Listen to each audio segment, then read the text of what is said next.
Team India అభిమానులకు భారీ update. శ్రీలంకతో జరగబోయే తొలి టెస్టుకు టీమిండియా ప్లేయింగ్ 11 ఎలా ఉండబోతుంది? కెప్టెన్ శుభ్మాన్ గిల్ ఎలాంటి నిర్ణయం తీసుకోబోతున్నాడు? ముఖ్యంగా ఈ ఇద్దరు ఆటగాళ్లు ఎవరి అవకాశం దక్కుతుంది?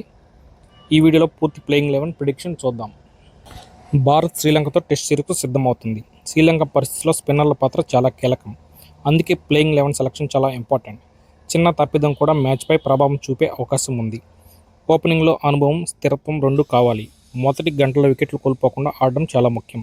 గిల్ కూడా బ్యాటింగ్ ఆర్డర్ విషయంలో కీలక నిర్ణయం తీసుకోవాల్సి ఉంటుంది. ఇక్కడే అసలు సెలక్షన్ బ్యాటిల్ ఉంటుంది. టాప్ ఆర్డర్ బలంగా ఉంటే భారత్ జట్టు భారీ స్కోర్ చేయగలదు. కానీ శ్రీలంక స్పిన్నర్లు ఎదుర్కోవడానికి టెక్నికల్గా స్ట్రాంగ్ బ్యాటర్స్ అవసరం. గాలి లాంటి కండిషన్స్లో స్పిన్ చాలా కీలకం. అందుకే భారత్ జట్టు కనీసం 2 క్వాలిటీ స్పిన్నర్స్తో వెళ్లే అవకాశం ఉంది. అయితే కొత్త బంతితో వికెట్ తీసే పేసర్ కూడా తప్పనిసరి. శ్రీలంకను ఎట్టి పరిస్థితుల్లోనూ తక్కువ అంచనా వేయకూడదు. హోమ్ కండిషన్స్ వారికి అడ్వాంటేజ్. ముఖ్యంగా 4th ఇన్నింగ్స్లో పిచ్ మారితే బ్యాటింగ్ చాలా కష్టంగా మారొచ్చు. నా ప్రిడిక్షన్ ప్రకారం టీమిండియా బ్యాలెన్స్డ్ కాంబినేషన్తో వెళ్ళాలి. 3 ప్రధాన బ్యాటర్స్, స్ట్రాంగ్ మిడిల్ ఆర్డర్, ఒక క్వాలిటీ ఆల్రౌండర్, 2 స్పిన్నర్స్ మరియు 2 పేసర్స్ ఉండే కాంబినేషన్ చాలా ఎఫెక్టివ్గా ఉంటుంది.